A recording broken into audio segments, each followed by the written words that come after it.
This module is also on demography. It deals with India's demographic features. After studying this module, you will be able to know about India's basic demographic features and also the various policies about population that in Indian economy we are trying to take. Now, population and economic development have a two-way relationship. Population is a human resource and adds to the GDP. At the same time, people are also consumers. So, people put pressure on the same GDP. So, the relationship is both of a producer or contributor to production as well as consumer or people who contribute to production and pressurize the GDP existing. This makes the whole thing a little complicated, and therefore appropriate population policies have to be taken to regulate population behavior in any economy. What are the various features of population in India? First, we must note that India has a high rate of growth of population. Following 1921, India has entered into the second stage of demographic transition and has become actually the second most populous country in the world, containing 17.5% of the world's population. In fact, in the 60s and 70s, India was often called overpopulated or having population explosion. Since 1960s and 70s, however, there has been a fall in the rate of growth of population. So, we may hope that this rate of growth of population may become controllable in the future. Another feature is the density. India occupies 2.8 of the world's land area, but supports over 17.5% of the world's population. Rural-urban composition is yet another feature. Actually, as Gandhiji said, India lives in her villages, but because of economic growth, a lot of urbanization has been taking place, and we find that urbanization of the population has created its own problems, and we now look at rate of growth of population, birth rate, death rate, etc., both from the point of view of the rural areas as well as from the point of view of urban areas. In 2005 to 6, for example, the birth rate was 23.8 per thousand on an all India basis, but for rural areas it was 25.6 and for urban areas 19.1. So, in general, therefore, the birth rate is low in urban areas. The death rate, again, the crude death rate in 2005 to 6 was 7.6 per thousand. Rate of birth rate, death rate, these are always calculated per thousand. This was 7.6 on an all India basis, but 8.1 for rural areas, whereas 6.0 for urban areas. What about the sex composition or gender composition? We find that the proportion of females per thousand males was 962 in 1901, but in 100 years it has fallen to 933. In 2001 it was 933. However, in Kerala, females were 1040 in 1991 per thousand males. So, there the proportion is towards the females rather than the males. Age composition shows an interesting feature. The elderly people are having greater life expectation, longevity and so on. The population above 60 does have a better prospect of living nowadays. However, the young population, the population which can contribute to economic growth, that is increasing, and this means that the dependency burden in the Indian economy is reducing. In fact, India can get a demographic dividend, that is an extra contribution from the young population towards its GDP. Life expectancy, literacy, all these still require a lot to be done regarding them. The average life expectancy of birth in India was 41.2 in 1951-61, and now it has gone to about 65.5. So it is a substantial increase, but still a lot has to be done regarding it. So far as literacy of the population is concerned, the level of literacy was only about 18% in 1951, and in 2011 it has increased to 74.04%. Nevertheless, it is still below the world average literacy rate of 84%, and of all nations, India has the largest illiterate population, nothing to be very proud of, but of course we are improving and there is prospect for improvement in this respect also. The Indian population above all is characterized by diversity.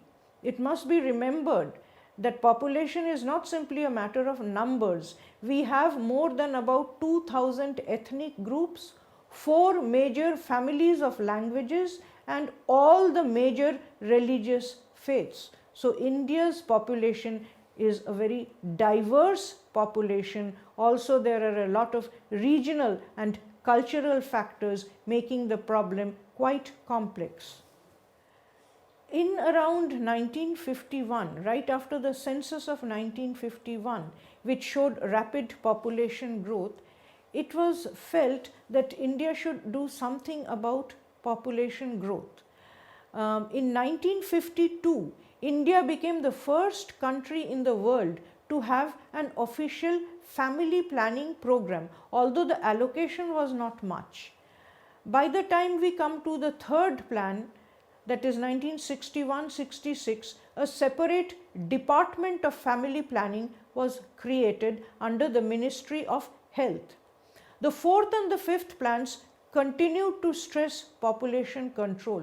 In fact, the fifth plan, which had the objective of Garibi Hatao or poverty eradication, became bound up with population control. During the emergency of 1975-77, there were reports of forced sterilization and consequent public resentment, which contributed to a change of political power at the center. Nevertheless, the family planning department continued, family planning propaganda continued, and what we find after 1977 is that it is changing its emphasis slightly, and instead of just being concerned with hum do, hamare do, that kind of an attitude of numbers, it is more going towards family welfare. In 1977, the Janta government made family planning a completely voluntary program. It wasn't at all having any compulsory elements and so on, and renamed the Department of Family Planning as the Department of Family Welfare. It removed the compulsion and it removed the setting of targets, but in general, by that time, the consciousness that something has to be done regarding population control was already there in the economy. In 2006, for example, a national population policy was announced by the government. For example, it said that the unmet needs for basic reproductive and child health services needed to be redressed. School education up to age 14 years had to be made free and compulsory. Infant mortality rate had to be reduced to below 30 per thousand. Various other elements were there, but the important thing is that in 2006, although it wasn't compulsory or anything, a national population policy had been recognized to be integral part of economic development. You cannot have economic development without also having a very clear-cut policy towards the rate of growth of population. In 2014, it is being said that the mid-term objective of this population policy has more or less been achieved. But it's not something that has to be achieved only in terms of numbers. We not only need a population which is under control in numbers, we need a nourished, well nourished population, well educated population with skill, with strength, and also strength of mind, confidence, and so on. So a lot still has to be done in this respect in terms of introducing education, skill formation, better nutrition, and so on. So we cannot really be complacent about it. Nevertheless, it is true that something is being done in this respect. In 1999, another very important policy change had taken place, that is, the government of India had adopted a national policy on older persons. The phenomenon of population aging was becoming a major concern for India then, and age care has been introduced in India with great sincerity. Senior citizens are given at least better care these days. To summarize, therefore, we find that the population of India right from 1901 then to 1921 and now to 1915 has been progressing not only in terms of numbers, but it has changed its character, it's changed its composition, and in general we think that because of the dividend that can come from the fast growing young population as a proportion of the working population, it has a lot to contribute to Indian economic development.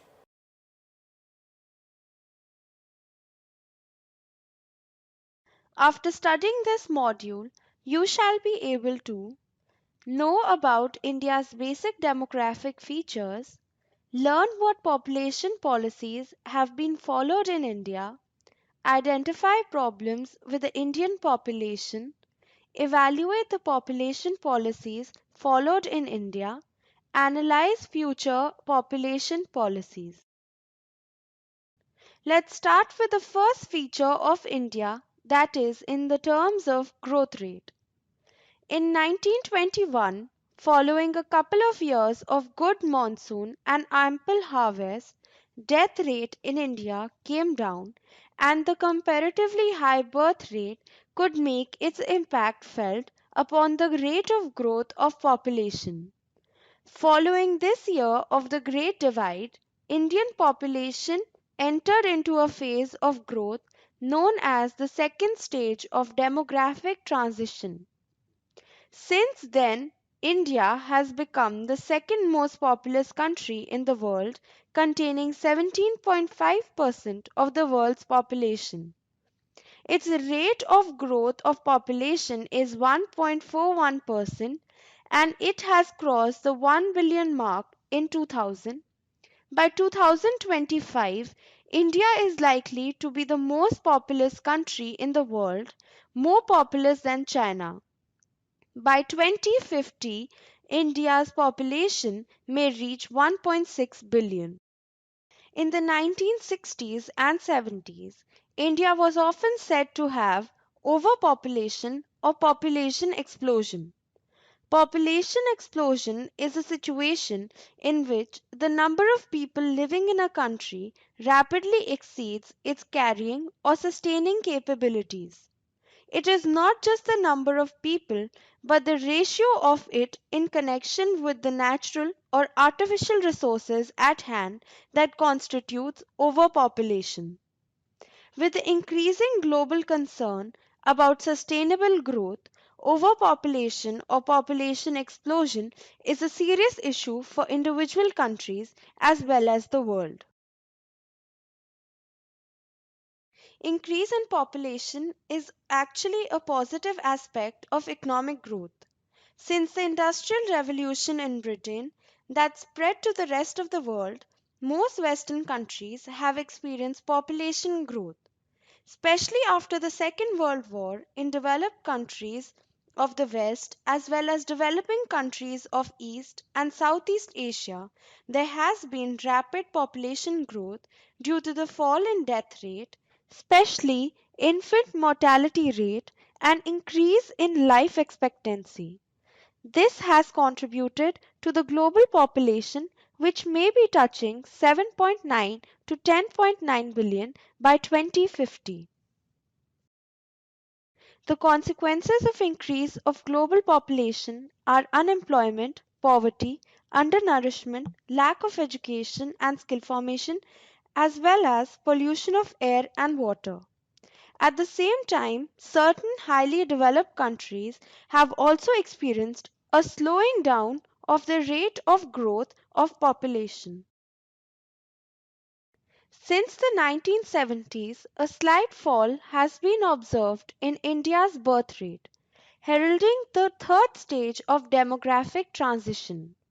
Nevertheless, India's population is now 1.21 billion, bigger than the combined population of the US, Indonesia, Brazil, Pakistan, and Bangladesh.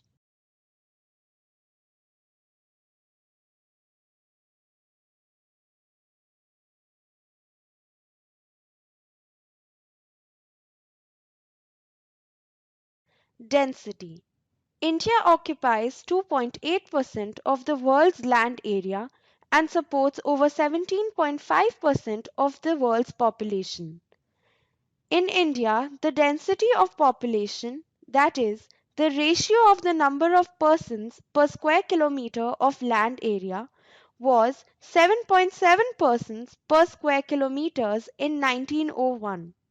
By 2001, it has risen to 324 persons per square kilometre.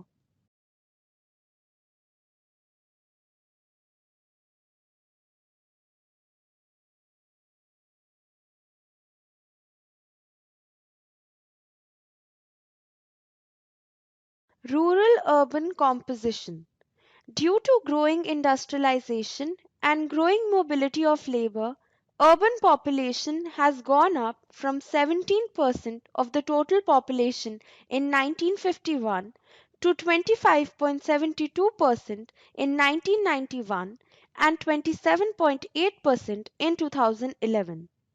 Rural health indicators are clearly poorer than urban health indicators.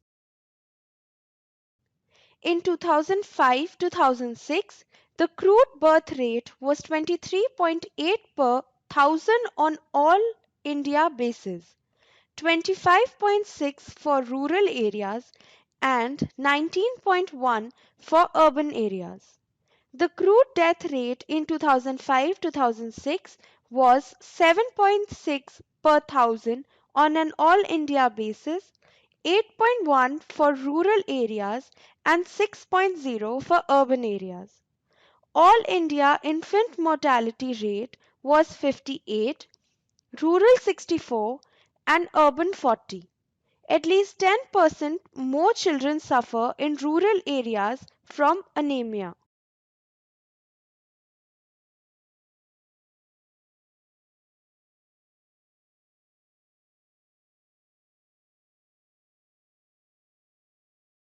Sex composition. The proportion of females per thousand males was 962 in 1901 but has fallen to 933 in 2001. However, in Kerala, females were 1040 in 1991 per thousand males. In India, 103 female babies are born for every 100 male babies, and loss of female babies after birth is much higher than that of male. The death rates of women are high during the reproductive age group 11 to 19 due to the persistence of early marriages and lack of care.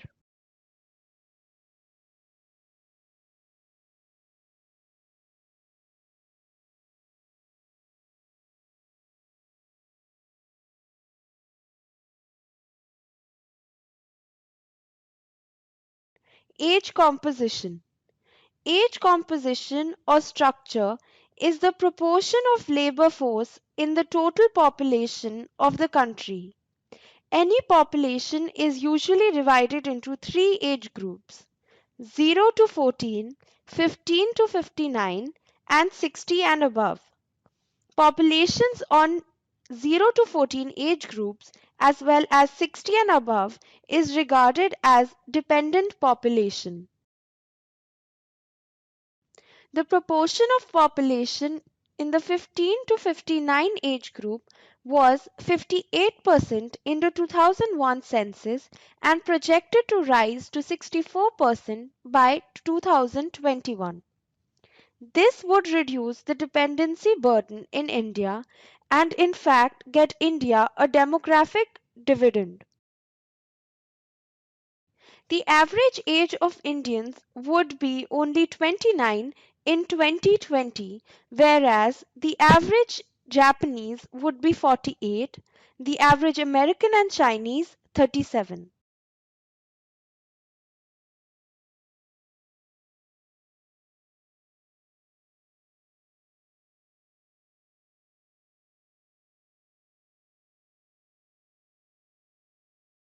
Life expectancy. The average life expectancy of birth in India was 41.2 years in 1951 to 1961 and increased to 46.4 years in 1961 to 1971. According to WHO data of 2011, total life expectancy in India is 65.5. For males, it is 63.8 and is 67.3 for females. The increase in the life expectancy have become possible due to fall in the infant mortality. Literacy. In India, the level of literacy, which was only 18.3% in 1951, gradually increased to 23% in 1961 and 34.5% in 1971 and 74.04% in 2011. Even then, the level is well below the world average literacy rate of 84%. And of all nations, India currently has the largest illiterate population.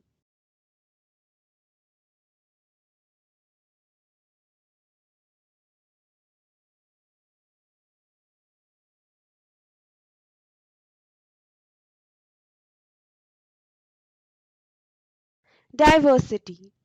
Indian population is characterized by much diversity. There are more than 2,000 ethnic groups in India, four major families of languages, and all the major religious faiths. There is also a lot of regional and cultural diversity.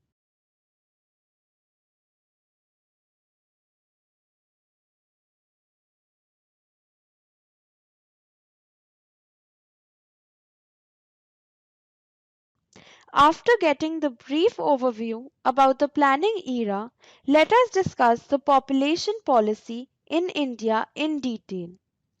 Beginning with the introduction of family planning, the census of 1951, the first census after independence, showed rapid population growth. Agricultural growth was, however, not so good, and a food problem began to emerge. As India embarked on a path of planned economic growth, the first five-year plan, 1951 to 1956, called for family limitation and population control. In 1952, India became the first country in the world to have an official family planning program, though the allocation for it was only 0.1 crore in the first plan. The use of various contraceptives began to be advocated and very gradually accepted. The third plan recognized the importance of family planning in economic development and even brought in the idea of voluntary sterilization. During the third plan period, 1961 to 1966, a separate department for family planning was created in 1966 under the Ministry of Health. The fourth and fifth plans continued to stress population control. It became intertwined with the fifth plan's objective of poverty eradication. The population policy of 1976 declared the wait for education and economic development to bring about a drop in fertility is not a practical solution. The very increase in population makes economic development slow and most difficult of achievement. The time factor is so pressing and the population growth so formidable that we have to get out of this vicious circle through a direct assault upon the problem as a national commitment. During the emergency of 1975 to 1977, there were reports of forced sterilization and consequent public resentment which contributed to a change of political power at the center. Emergence of family welfare. The Janta government of 1977 made family planning completely voluntary and renamed the Department of Family Planning as Department of Family Welfare. Not to speak of compulsion, even the setting of targets and offering of incentives have gone. It may be observed here that in 1978 China began its one child policy and followed it rigorously. From the 80s, that is, the sixth and seventh plans, family planning became less significant as a program. The emphasis shifted to family welfare programs, promotion of literacy, and general health. India was a signatory to the Plan of Action of the International Conference on Population and Development at Cairo in 1994, which had argued that family planning should be only one component of a nation's population policy and a voluntary approach rather than a control approach should be taken towards it. So henceforth the Government of India introduced the Target Free Approach 1996, the Reproductive and Child Health Programme 1997, the Community Needs Assessment Approach 1998, and finally the National Population Policy 2000. Under the chairmanship of M.S. Swaminathan, Government of India reiterated the target-free and consent-based approach. Based on its suggestions, state-level population policies were formulated, example by Tamil Nadu, Rajasthan, Andhra Pradesh, Madhya Pradesh and Uttar Pradesh. In 2006, a national population policy was announced by the government. Its main points were as follows: redress the unmet needs of basic reproductive and child health services, supplies, and infrastructure, make school education up to age 14 free and compulsory, and reduce dropouts at primary and secondary levels to become 20% for both boys and girls. Reduce infant mortality rate to below 30 per thousand live births. Reduce maternal mortality ratio to below 100 per 100,000 live births. Achieve universal immunization of children against all vaccine preventable diseases. Promote delayed marriage for girls not earlier than age 18 and preferably after 20 years of age. Achieve 20% institutional deliveries and 100% deliveries by trained persons. Achieve universal access to information, counseling, and services for fertility regularization and contraception with a wide basket of choices. Achieve 100% registration of births, deaths, marriage, and pregnancy. Contain the spread of acquired immune deficiency syndrome and promote greater integration between the management of reproductive trace infection and sexually transmitted infection and the National AIDS Control Organization.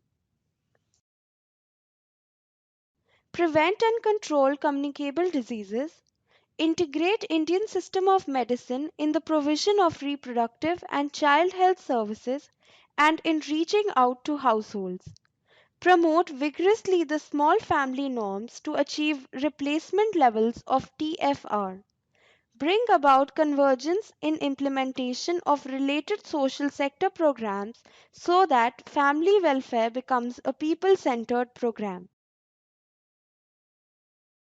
In 2014, the mid-term objective may be said to have been more or less achieved, but as Sandhya Agarwal had put it in her article, India's National Population Policy 2000 and Evaluation NPP 2000 had a larger mission than achieving replacement levels of total fertility rates but achieving high quality reproductive health care.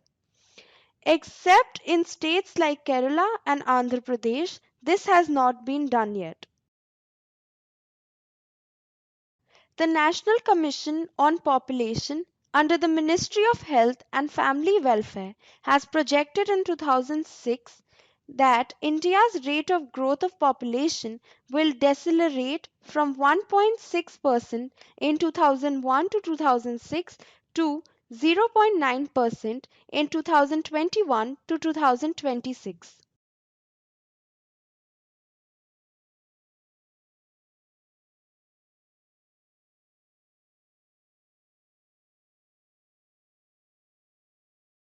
Policy towards elderly population in India. In 1999, the Government of India adopted National Policy on Older Persons. The policy defines senior citizen or elderly as a person who is of age 60 years or above. Aging of population is affected due to downward trends in fertility and mortality, that is, due to low birth rates coupled with long life expectancies. In India, the size of the elderly population, that is, persons above the age of 60 years, is fast growing, although it constituted only 7.4% of total population at the turn of the new millennium. For a developing country like India, this may pose mounting pressures on various socio-economic fronts, including pension outlays, healthcare expenditures, fiscal discipline, savings levels, etc. Again, this segment of population faces multiple medical and psychological problems. There is an emerging need to pay greater attention to aging related issues and to promote holistic policies and programs for dealing with the aging